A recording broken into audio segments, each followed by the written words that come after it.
un peu de pédagogie pour finir avec vous ce matin, Christophe Grosset de Unicredit. Alors, quel thème avez-vous choisi pour nous donner les bons réflexes sur les produits de bourse à Paris ?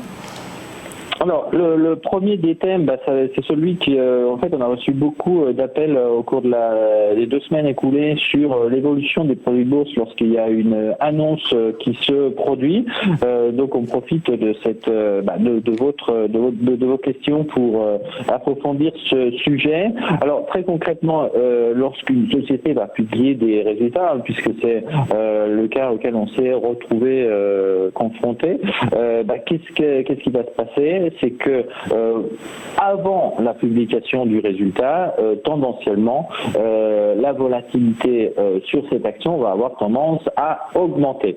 À partir du moment où le résultat va être publié, quel va être l'impact sur justement cet indicateur ?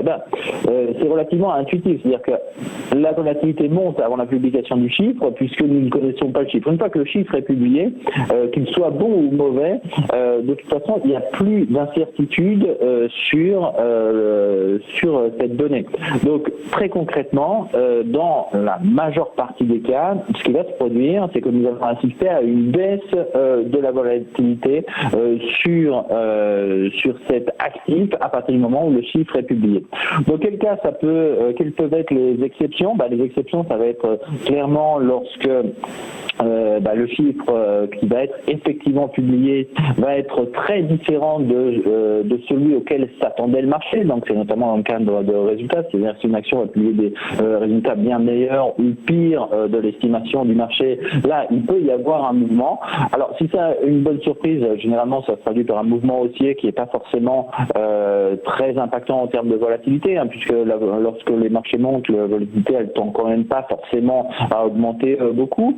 Par contre, si le chiffre est pire que ce que le marché, ou plutôt moins bon que ce que le marché attendait, l'action peut décrocher et à ce moment-là, on peut avoir une légère augmentation de la volatilité, à savoir que ce mouvement va quand même être très très réduit dans le temps.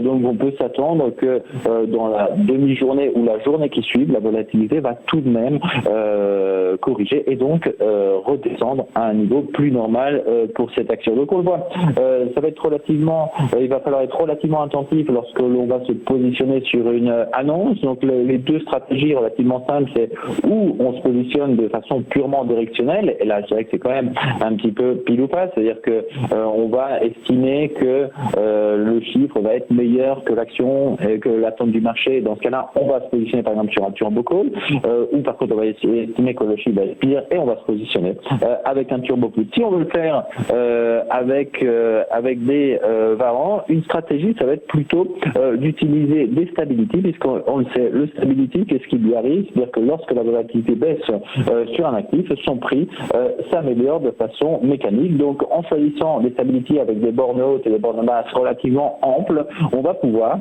en fait se positionner sur des effets d'annonce, mais pas tellement sur l'annonce en elle-même, mais sur l'effet mécanique qu'a la publication du chiffre sur la volatilité du titre. Et au moment où la volatilité va corriger, on va pouvoir en bénéficier avec une augmentation du prix de notre stability.